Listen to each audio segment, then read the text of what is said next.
연속해서 선생이 되어야 될 자격에 대해서 말씀을 합니다.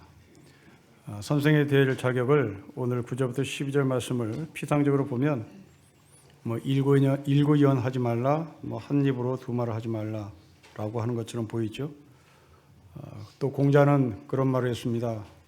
좋게 꾸민 말과 좋게 꾸민 얼굴빛은 갖고 있는 사람들은 어진 마음을 갖고 있을 확률이 적다, 그런 말을 하죠. 우리도 일구이연하지 말고 또 속 없는 말 하지 말고 정직하게 말을 하는 것은 인간이 가져야 할 기본적 도리일 겁니다. 하지만 우리나라의 정치가들은 장밋빛 공약을 내세우고 선거가 끝나면 언제 그랬냐는 듯이 또 말을 바꾸는 사람들이 있습니다. 아마도 정치인들이 이렇게 말을 바꾸는 이유는 유권자인 우리를 무시하기 때문이겠죠. 우리를 기억을 하지 못하는 사람으로 평가를 하기 때문에 그렇게 쉽게 말을 거짓말로 그리고 말을 바꿀 것입니다. 이제 선거철이 다가옵니다. 여러분들이 이 사람들을 응징해야 되는 책임이 있습니다.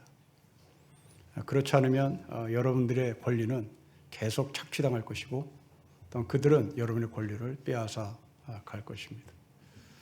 정직한 자를 그리고 일구이하지 않는 자를 우리가 눈여겨볼 수 있는 실력이 있었으면 좋겠습니다. 그런데 오늘 본문도 과연 그런 맥락에서 하는 것일까라고 하는 질문에 오늘 본문은 꼭 그렇지는 않습니다. 9절부터 11절 말씀을 보시면 한 입으로 찬송을 한다, 한 입으로 저주를 한다. 이건 있을 수 있을까? 당연히 없지요. 그러나 이렇게 한 입으로 저주하고 한 입으로 찬송한 사람이 있습니다. 욥이라는 사람입니다. 욥은 하나님을 저주했는데요. 그렇다면 이 욥은 성경에 의인으로 등장할 수가 없습니다. 아니, 욥을 뛰어넘어서 예수님은 무화과를 저주했습니다. 그 무화과나무를 저주한 예수님이 오늘 야고보 사도의 말씀에 근거해서 보면 결코 하나님이 될 수가 없는 거죠. 때문에 한 입에서 찬송하고 한 입에서 저주한다. 때문에 선생은 항상 찬송만 해야 된다. 항상 선생은 입에서 단물만 나와야 된다. 그렇게 말하는 것은 오늘 본문을 잘못 해석한 것입니다. 자, 오늘 본문의 핵심은 어디에 있을까요? 11절과 12절에 있습니다. 우리 11절과 12절을 다시 보십시다. 함께 읽겠습니다. 시작. 샘이 한 구멍으로 어찌 단물과 쓴물을 내겠느냐? 내 형제들아, 어찌 무화과 나무가 감람나무를 포도나무가 무화과를 맺겠느냐? 이와 같이 짠물이 단물을 내지 못합니다. 짠물이 단물을 내지 못합니다. 짠물이 단물을 내려면 짠물의 샘물을 파괴시켜야 합니다. 뒤집어야 됩니다. 단물이 담겨진 샘물이라면 단물이 나올 것이고 짠물이 담겨진 샘물이라면 짠물이 나올 것인데 그 짠물을 단물로 바꾼다면 바꿀 수 있는 방법은 유일하게 딱 한 가지 방법밖에 없습니다. 그것을 뒤집으면 되는 겁니다. 어떻게 감람나무가 포도나무가 될 수 있겠습니까? 감람나무가 포도나무가 되려면 포도나무가 되어야 되는 겁니다. 포도나무가 어떻게 무화과 열매를 맺겠습니까? 포도나무가 무화과 열매를 맺기를 원한다면 포도나무를 포기하고 무화과 나무로 바뀌어야 되는 겁니다. 변화입니다. 변혁입니다.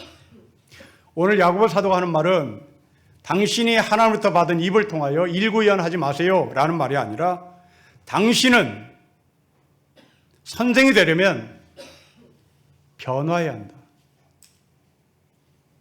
쓴물이 단물로 바뀌어야 됩니다. 무화과 나무가 포도나무로 바뀌어야 포도 열매가 맺혀진 것입니다. 소위 변화, 거듭남에 대한 메시지를 야고보 사도가 우리에게 전하는 겁니다. 성경에서 이 문제로 고민한 사람이 있습니다. 니고데모라는 사람입니다. 당시 선생입니다.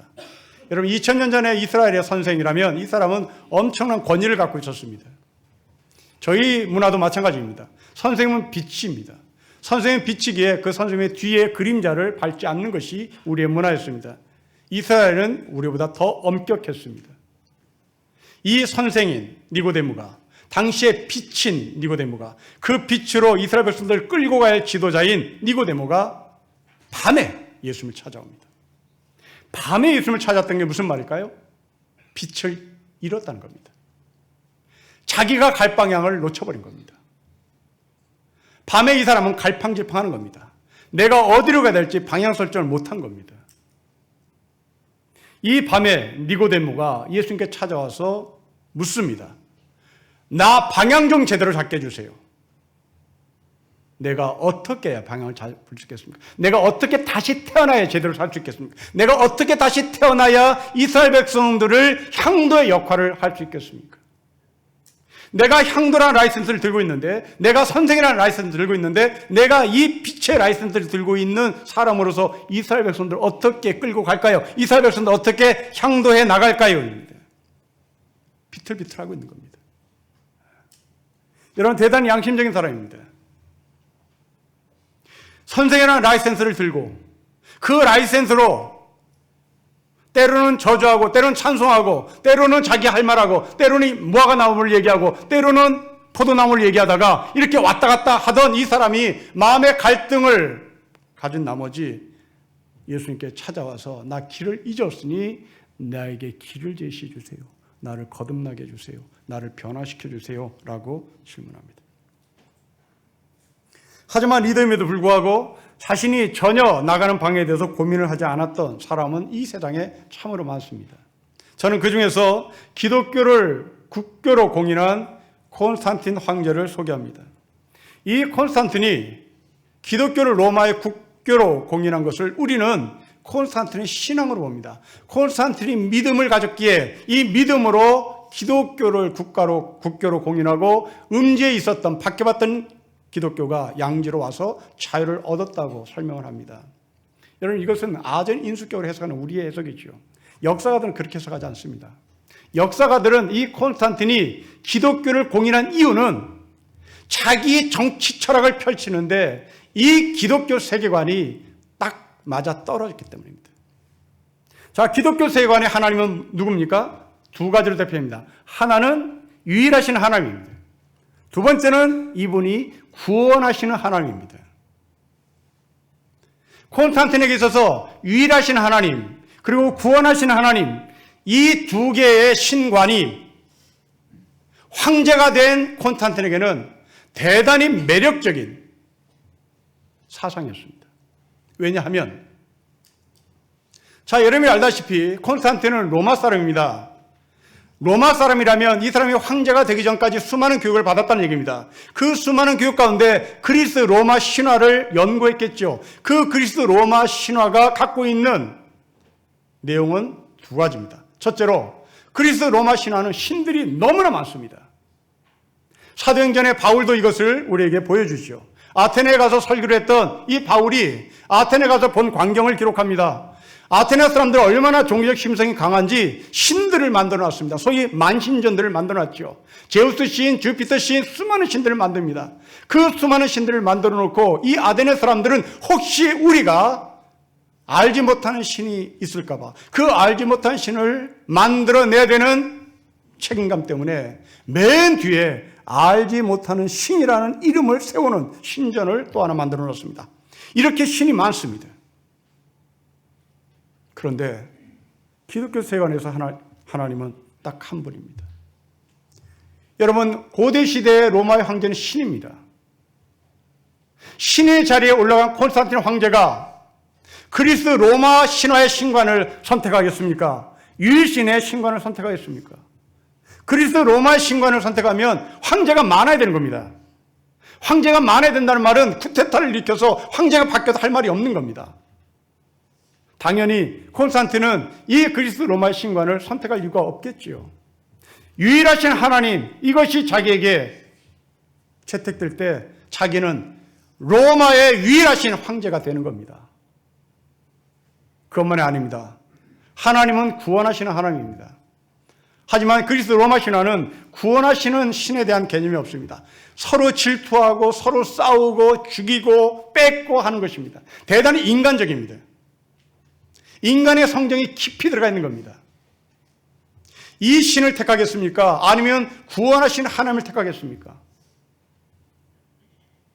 콘스탄틴이 구원하신 하나님을 택하는 순간 자기는 로마 황제로서 지배하고 있는 모든 식민지 국가들을 구원하는 사람이 되는 겁니다. 이 정치 철학이 자기와 맞아 떨어졌기에 기독교를 국교로 공인한 것입니다. 그리고 기독교 교회에 수많은 재정과 권한을 막 위임했습니다. 왜요? 사회사학가가 아닙니다. 이 사람은 정치가입니다. 권력가입니다. 이 권력가요 정치가인 콘스탄틴이 왜 교회에 그렇게 많은 것들을 몰아줬을까요? 교회 목사들은 나팔수 노릇을 하는 사람입니다. 교회 목사는 설교할 때 구원자 하나님을 설교합니다. 그 구원자 하나님을 설교하며 적용합니다. 콘스탄틴이 우리의 구원자입니다. 유일하신 하나님을 설명합니다. 유일하신 황제를 설명합니다. 딱딱 맞아 떨어진 겁니다. 어마어마하게 밀어줬지요. 그때부터 교회는 썩었습니다. 콘스탄틴이 꿈에서 하나님을 만났다? 거짓말들입니다. 그것은 다 자기를 합리화시키기 위한 가짜 간증일 뿐인 거죠. 팩트는, 사실은 유일하신 하나님, 구원하신 하나님을 자기의 통치 철학에 집어넣으면, 그리고 교회의 목사들은 나팔수 노릇을 할 것이기 때문에 자기의 권한과 자기의 실력은 만방에 펼쳐질 것이기 때문에 기독교를 택한 것입니다. 여기에 목사들은 나팔수 노릇을 한 것이죠. 이것은 제 이야기가 아닙니다. 교회 사가의 이야기입니다. 콘스탄틴과 함께 지냈던 당시에 카이사랴에서 학자 생활을 했던 유세비우스라는 사람이 있습니다. 이 유세비우스가 교회사 책을 썼습니다. 그 교회사에서 이 사람이 남긴 글입니다. 기독교를 개종하려고 하는 사람들은 신앙보다는 이권 때문이다라고 글로 남깁니다. 거듭나지 못한 사람의 전형적인 샘플입니다. 이런 콘스탄틴이 행한 폭정은 이루 말할 수가 없습니다. 그 중에 하나가 자기의 둘째 부인을 죽이는 이야기입니다. 파우스타라는 여자입니다. 자기 아들과 불륜을 저질렀다는 가짜 소문을 퍼뜨립니다. 그리고 바로 죽이지 않습니다. 이 파우스트가 여성으로서 아무 힘도 없고 방어할 능력이 없이 그냥 계속 당합니다. 그러다 어느 날 이 파우스트가 목욕을 하러 자기 개인 목욕탕으로 들어갑니다. 이때 콘스탄틴 권력자들은 목욕탕에 들어간 그 여성의 바깥에서 문을 잠가버립니다. 못 나오도록 만든 거죠.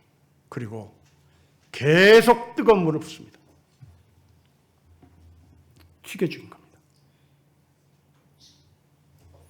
그리고 언론에 발표합니다. 목욕하다 죽었음. 여러분, 목욕하다 죽는 일은 비일비재하거든요. 목욕하다 죽은 것이 아니라 목욕하는 여인을 죽인 겁니다. 가짜 뉴스의 전형입니다.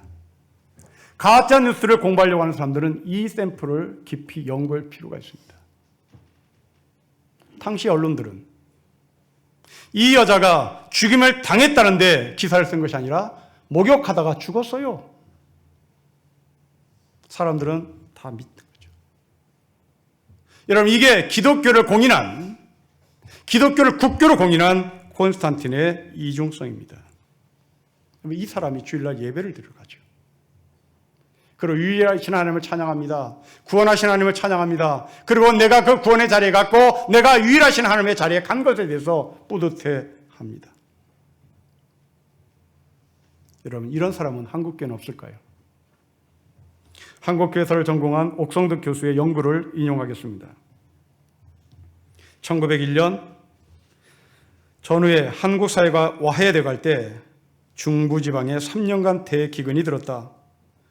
소작농들은 살 수 없어 마을을 떠나 산에 가서 화전민이 되거나 각설이패가 되거나 불안당인 화적이 되어 양반과 부잣집에 불을 지르고 강도질하는 도둑대가 되었다.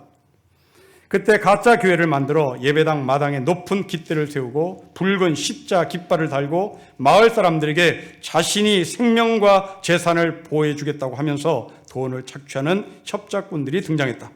그들은 지방관원의 말을 무시하고 세금도 내지 하고 소송에 개입하면서 자기 뒤에 백인 선교사가 있다고 공갈을 치면서 사람들을 모았다. 이익을 위해서 십자가 대신 십자가 깃발을 섬기고 성령 대신 세상의 권세를 의지하고 고난의 그리스도 대신 영광의 그리스도를 예비한 자들이었다.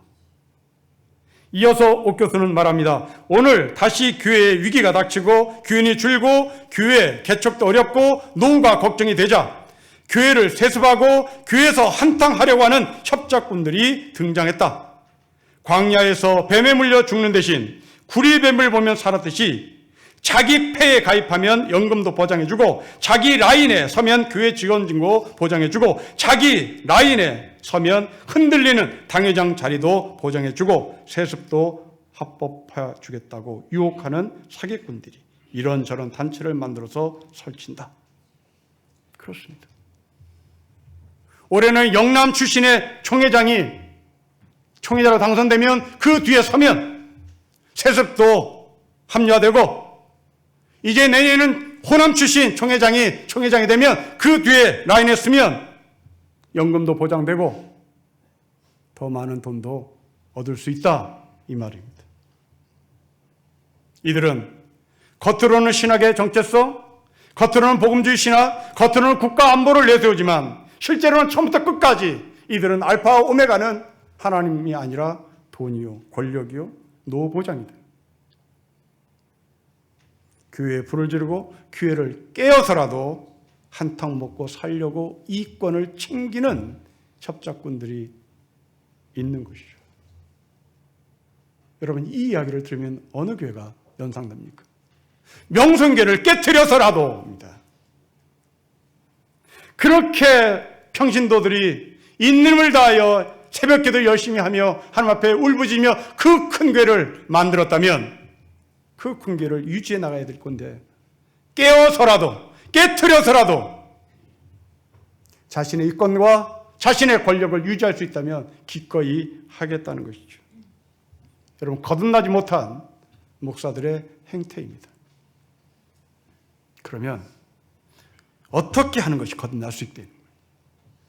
예수님은 니고데모에게 말합니다. 물과 성령으로 거듭나야 한다. 바울은 이것을 회개라고 말하지요. 세례요한도 회개라고 말합니다. 중생이라고 말합니다. 도대체 거듭남이 뭘까? 회개가 뭘까? 물과 성령으로 다시 태어나는 뭘까? 우리는 이런 표현에 너무나 익숙합니다. 그러나 몰라요. 여러분들에게 묻습니다. 회개가 무엇입니까? 여러분들에게 묻습니다. 물과 성령으로 거듭남이 무엇입니까? 여러분들에게 묻습니다. 중생이 무엇입니까? 몰라요. 오늘 야고보 사도가 말합니다. 뭐라고 말합니까? 여러분 12절을 다시 보십시다.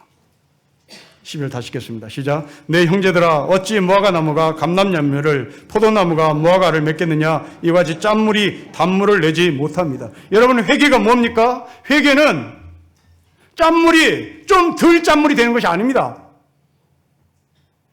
회개란 짠물을 포기하는 겁니다. 짠물을 깨트리는 겁니다. 짠물을 파괴시키는 겁니다. 그걸 문 닫아버리는 겁니다. 여러분 우리는 회개가 봉합이에요. 우리는 거듭남이 나의 과거를 덮는 거예요. 아닙니다. 여러분 물과 성령으로 거듭나는 무엇일까? 출애굽 사건이 우리가 구원의 사건의 핵심이기 때문에 출애굽 사건으로 설명을 드려보겠습니다. 출애굽 사건은 두 가지 의미겠습니다. 첫째로 홍해바다를 건넌 이스라엘 백성들이 광야로 나옵니다. 광야로 나와서 몇 날 며칠 길을 걷다가 너무나 목이 마랐던 이 이스라엘 백성들 앞에 마라의 쓴물을 만납니다. 이 쓴물을 먹을 수가 없었던 거죠. 이스라엘 백성들은 정말 절망합니다. 그러자 모세가 이 쓴물을 단물로 바꿉니다. 여러분 모세가 쓴물을 단물로 바꾸는 과정을 기억해 보십시오. 어떻게 바꿨습니까? 기도했습니까? 안수했습니까? 예배했습니까? 아닙니다. 안수하지 않았어요. 기도하지 않았습니다. 예배하지 않았습니다. 그 말의 쓴물을 단물로 바꿀 수 있는 유일한 것은 모세가 들고 있는 지팡이였습니다. 이 지팡이로 그 샘물을 쳐버렸습니다. 깨트렸습니다. 부록시켜버린 겁니다. 여러분 이게 거듭남입니다. 마라의 쓴물을 단물로 바꾸는 것은 예배가 아닙니다. 안수하는 게 아닙니다. 안찰하는 게 아닙니다. 깨트려 없애버리는 겁니다. 오늘 야고보서도 하는 말의 핵심입니다. 한 입에서 단물과 쓴물이 나올 수 없죠. 네, 나올 수 없습니다. 단물이 나올 수 있는 유일한 길은 쓴물이 나오는 그 샘물을 봉쇄시켜버리는 겁니다. 그 쓴물이 나오는 샘물을 없애버리는 겁니다. 죽이는 거죠.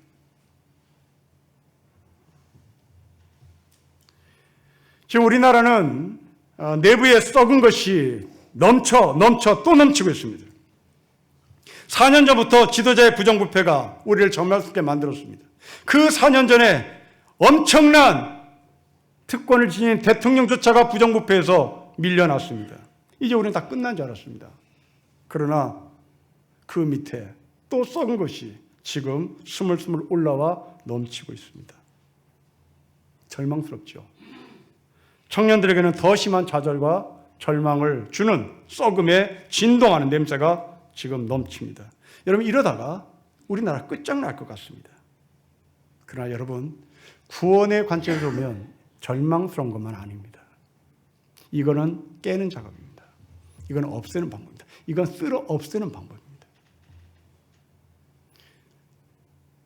태풍이 부는 이유가 무엇입니까? 태풍이 부는 이유는 농작물을 없애기 위함이 아닙니다. 물론 그런 피해가 있죠. 그러나 태풍이 부는 목적은 이 공중에 떠다니는 나쁜 해충들을 한꺼번에 쓸어서 없애버리는 자연의 이치입니다. 하나님의 섭리입니다. 태풍이 불면 그 다음에는 농부들이 농사를 잘 짓습니다. 여러분, 지금 썩은 것들이 넘치는 것은 우리나라가 이렇게 썩었다는 것을 보여준과 동시에 우리나라 끝장났다가 아니라 태풍이 불어서 이것을 쓸어 없애는 겁니다. 놀랍게도 성경은 성령을 바람이라고 표현합니다. 또 성령을 불로 표현합니다. 여러분, 농사 짓는 사람들이 가을에 가을 거지를 다 끝내고 봄이 되는 동안 그 땅에 불을 지릅니다. 그 불을 지른 이유는 논밭에 있는 해충을 다 죽이기 위한 겁니다. 불로 해충을 다 죽여 거기에 씨를 뿌리면 잘 자랄 것이라는 경험에 근거해서 농부들은 봄이 되기 직전에 불을 피우는 겁니다. 여러분, 놀랍게도 성경은 성령을 바람과 불로 표현하는 이유가 있는 것 같습니다. 여러분의 삶 가운데 고난의 바람이 부는 것은 여러분을 죽이려고 하는 것이 아니라, 여러분들에게 심판의 불이 떨어지는 것은 여러분들을 죽이려고 하는 것이 아니라 여러분 속에 있는 악한 것들을 봉쇄시키기 위한 것이고, 여러분들의 악한 것들을 없애버리기 위함인 것이고, 그리고 거기에 새순이 돋게 하기 위함인 것입니다. 야고보 사도는 우리에게 언어의 윤리를 말하라 이런 거 아닙니다. 일구이연해라 이런 말 하지 말아라 이런 말 아닙니다. 당신이 예수 그리스도 앞에서 완전히 깨진 경험이 있느냐라는 질문을 하는 겁니다. 마라의 쓴물이 단물로 바뀔 때 안찰해서 안수해서 바뀐 것이 아니라 모세가 들고 있는 지팡이로 그 샘물을 깨뜨렸을 때 단물이 있었던 것처럼 당신의 삶 가운데 이 게임의 역사가 있었는가를 질문하는 겁니다. 특히 목사들에게 하는 질문입니다. 둘째로, 이 구원 사건을, 이 홍해바다 사건을 구원 사건으로 연결시키는 사람이 있습니다. 바로 바울입니다. 여러분, 바울은 고린도 교회에 보낸 편지에서 이 홍해바다 사건을 우리가 받은 세례 사건과 연결시킵니다. 바울은 말합니다. 애굽에서 탈출해서 홍해바다를 건넌 사람들, 그들은 모두가 다 광야로 나왔다고 합니다. 모두라는 말을 4번씩 반복합니다. 한 사람도 죽지 않았단 말입니다. 한 사람도 죽지 않고 모두가 다 광야로 나왔다고 기록을 합니다. 이 광야로 나온 이스라엘 백성들이 신령한 음료를 마셨고 신령한 음식을 먹었다고 합니다. 그래서 이 신령한 음료는 쓴물이 단물로 바뀌었던 그 물입니다. 그리고 신령한 음식은 만나와 메추라기입니다. 이 만나와 메추라기와 그리고 단물을 먹었던 이 사람들을 사도 바울은 어디로 연결시키냐면, 이제 모두가 구원받았던 고린도 교회 사람들아, 이제 너희가 구원받은 증표로 이스라엘 백성들이 신령한 음료와 신령한 음식을 먹었듯이 너희는 성찬에 참여해서 떡과 포도주를 먹는 특권을 얻었다라고 얘기합니다. 이제 그러고 이어서 하는 말입니다. 그런데 말이지 홍해바다를 건넌 모든 사람 가운데 떡과 포도주에 참여한 사람 가운데 신령한 음료와 신령한 음식을 먹었던 사람들 가운데 모두가 다 가나안에 들어간 것은 아니다. 그리고 말합니다. 고린도 교회 교인들아, 너희가 구원을 받았다고 해서 그리고 너희가 떡과 포도주에 참여한다고 해서 너희가 모두가 다 가나안에 들어가는 것은 아니다 라고 얘기합니다. 여러분, 이게 구원입니다. 이게 거듭남입니다. 자, 여러분들에게 구원을 받았습니까? 하는 질문에 여러분들은 아멘이라고 할 겁니다. 제가 여러분들에게 말합니다. 당신이 구원을 받았다고 해서 당신이 가나안에 다 들어가는 건 아니다. 그러면 회개가 뭘까요? 거듭남이 뭘까요? 구원받음이란 뭘까요? 구원받음이란 신분의 변화일 뿐 다른 건 아무것도 없습니다. 구원받음이란 완성이 아니라 신분의 변화입니다. 신분의 변화이기 때문에 출발 지점에 서 있단 말입니다.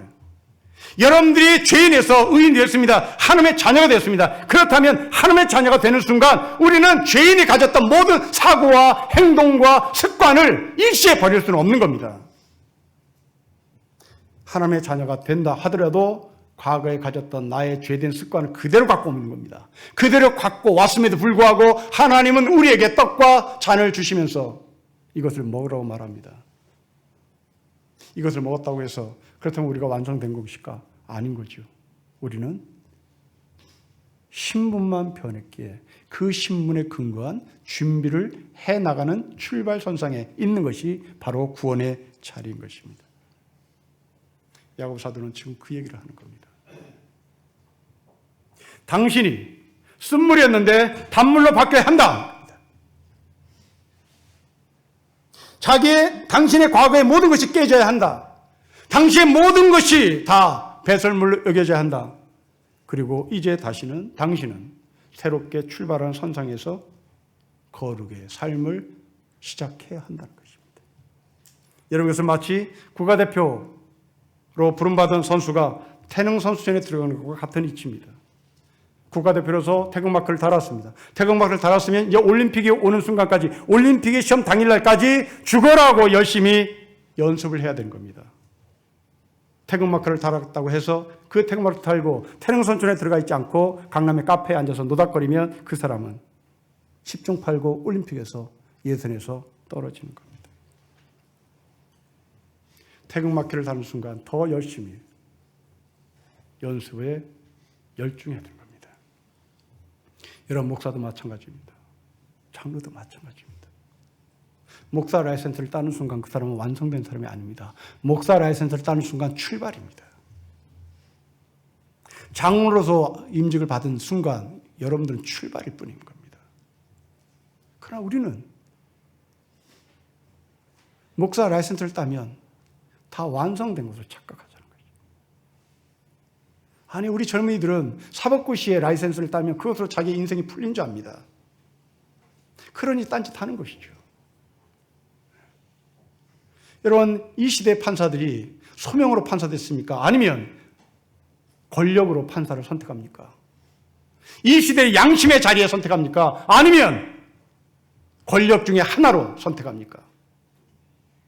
정말 검찰이 자신의 의를 이 땅의 법을 제대로 지켜나가기 위한 그 의를 심기 위하여 검사로 부름받은 사람입니까? 아니면 권력의 중추적 역할을 할 수 있는 좋은 길이기 때문에 검찰로 발령받기를 소망하는 것입니까? 이런 면에서 이 시대의 목사는 시대의 양심이니 하나님의 복음이니 하나님의 은혜니 외치지만 실상은 기득권자의 층에 돌입하기 위한 몸부림이 아닌가 싶습니다. 마치 콘스탄틴 대제가 기독교를 국교로 공인했을 때 이권에 탐했던 사람들이 교회로 들어갔던 것처럼 이 시대의 목사, 이 시대의 기독교인들은 그렇게 자기의 이권을 얻기 위한 방편으로 교회를 선택하고 있지 않은가 싶습니다. 여러분, 김연아 선수를 보십시오. 김연아 선수가 트리플 악셀 하나 때문에 고민했다는 거 아닙니까? 다른 모든 것들은 다 되는 겁니다. 다른 모든 것들은 완성이 됐는데 이 트리플 악셀이 완성되지 않자 이 사람은 밤을 새워서 자기 엉덩이에 끼워져 가면서 내가 쓴물로서 단물을 만들어내야 되겠기에 내가 트리플 악셀이 안 되는 이 쓴물에서 내가 트리플 악셀을 되도록 만들기 위한 단물로 거듭나기 위하여 이 사람은 기를 쓰고 엉덩이가 깨져 가면서 연습을 한 것이죠. 여러분, 이게 우리의 신앙에 적용돼야 될 것입니다. 안타깝게도 우리는 예수 믿고 다 됐어요. 다 된 게 뭐예요? 이제 피덩이인 거리요. 이제 거듭난 거리요. 이제 중생된 거리요. 이제 중생된 이 피덩어리가 어쩌란 말입니까? 이 피덩어리가 어떻게 걸어서 가나안에 들어갈 수 있겠습니까? 피덩어리는 가나안에 들어갈 수 없습니다. 피덩어리가 가나안에 들어가려면 잘 먹어야 되는 겁니다. 그리고 성장해야 되는 겁니다. 뛸 수 있는 힘이 있어야 되는 겁니다. 그 모래바닥을 광야를 걸어갈 능력이 있어야 되는 겁니다. 여러분, 구원받음이란 중생이란 거듭남이란 완성이 아니라 출발입니다. 겨우 신분을 얻은 것을 가지고 우리는 자랑할 이유가 없습니다. 이제 신분에 걸맞는 훈련, 신분에 걸맞는 성장, 성숙이 있어야 되는 것이죠. 윌리엄 틴트라고 하는 사람이 있습니다. 영국 사람입니다. 화형당해 죽었습니다. 이유는 영어로 성경을 번역했다는 이유입니다. 당시 종교의 권력자들은 유일하게 성경은 라틴어 성경으로만 인정했습니다. 이 라틴어 성경만을 인정했던 당시의 교권자들은 영어로 된 성경을 번역한 틴트를 가만 놔둘 수가 없었던 거죠. 그래서 불에 태워 죽었습니다. 여러분, 왜 종교 권력자들은 라틴어로 된 성경만을 고집했을까요? 이유는 간단합니다. 일반 서민들은 라틴어를 모르니까요. 일반 서민들은 라틴어를 모르니까 목사는 당시 종교 지도자들은 권력자들은 마음대로 씹으려도 되는 겁니다. 그 권력자들은 성경이 서민들이 읽을 수 있도록 영어로 번역된 것을 싫어했습니다. 왜요? 자기네가 마음대로 씹으린 그것이 거짓으로 판명이 될 거니까요. 여러분, 이 이야기는 저 먼 영국의 이야기가 아닙니다. 우리의 이야기입니다. 여러분이 이전에 나갔던 교회 목사가 설교한 설교 중에 성경 공부하지 마세요라는 말을 들은 사람이 있을 겁니다. 또 킹제임스 버전만이 성경이에요 라고 말한 사람이 있을 겁니다. 여러분, 이것들이 바로 종교 기득권자들입니다. 성경 공부를 왜 하지 말라고요? 아주 그럴듯하게 포장합니다. 잘못된 가르침에 현혹될까 봐. 아마도 그들은 정말 잘못된 가르침에 현혹될까 봐가 아니라 여러분들이 목사보다 성경을 더 많이 하는 것이 두려웠던 겁니다. 여러분, 이렇게 종교 기득권자들은 자기네가 모든 것이 완성됐다고 착각하며 사람들을 종교하기 시작합니다. 이제 장신대에서는 저희가 졸업한 신학교 장신대에서는 사상을 검증하는 것으로 결정이 났답니다. 여러분, 하나님의 사람으로 부름받은 사람이 목사가 되기 위해서 신학교에 왔다는데 네 사상이 뭔지를 내가 검증해야 되겠다. 여러분, 세속 정치도 이런 사상 검증 사라졌습니다. 하물며 하나님 나라를 가리키는 신학교에서 사상 검증을 하겠다고 덤벼듭니다. 여러분, 구원받지 못한 사람, 거듭나지 못한 사람의 전형적인 행태입니다. 여러분들은 거듭났습니까? 지금 잘하고 있습니까? 그럼 된 겁니다. 핏덩어리로 죽을 수도 있습니다. 홍해바다 건너 가나안에 못 들어가고 죽을 수도 있습니다. 간증은 자랑하라고 우리에게 주신 축복 아닙니다. 간증은 내가 잘하고 있다는 것을 보여주는 겁니다. 내가 40일 금식했더니 영안이 보이더라. 거짓말입니다. 내가 기도 열심히 했더니 사람이 보이더라. 거짓말입니다. 내가 산골에서 열심히 금식했더니 하나님이 보이더라. 거짓말 중에 거짓말입니다. 하나님은 그렇게 보이지 않습니다. 하나님은 일상에서 보입니다. 하나님은 여러분들이 새끼 밥 먹고 사는 그 자리에서 보입니다. 그 자리에서 거룩을 열망하는 자들에게 분명히 보이는 것입니다. 헛된 간증에 속아 넘어가지 마십시오. 모두가 완성됐다고 말하는 사람의 설교에 속아 넘어가지 마십시오. 쓴물이 단물로 바뀌어야 되는 것은 그 쓴물의 샘물이 깨져야만 되는 것입니다. 봉합하지 마십시다. 덮지 마십시다. 깨지는 것이 나에게 복이라고 고백했던 신앙의 선배들처럼 바로 복된 자리에 우리 모두가 가기를 주의 이름으로 축복합니다. 기도하겠습니다. 하나님 아버지, 너무나 이빠른 소리를 잘하는 이 땅의 크리스찬들이 자기가 믿는 하나님을 자랑하고 삽니다. 아버지 하나님, 그 하나님의 이름이 자랑되는 것이 아니라 그 이름값답게 살아가는 것이 참된 자랑인 것을 고백하오니 오늘 우리에게 말의 쓴물이 단물로 바뀌어지는 깨짐이 있게 하시고 뒤집어짐이 있게 하시고 새롭게 출발함이 있게 하셔서 가나안에 성장하는 가운데 함께 들어갈 수 있는 우리 모두가 되게 하옵소서. 주 예수 그리스도의 이름으로 기도합니다. 아멘.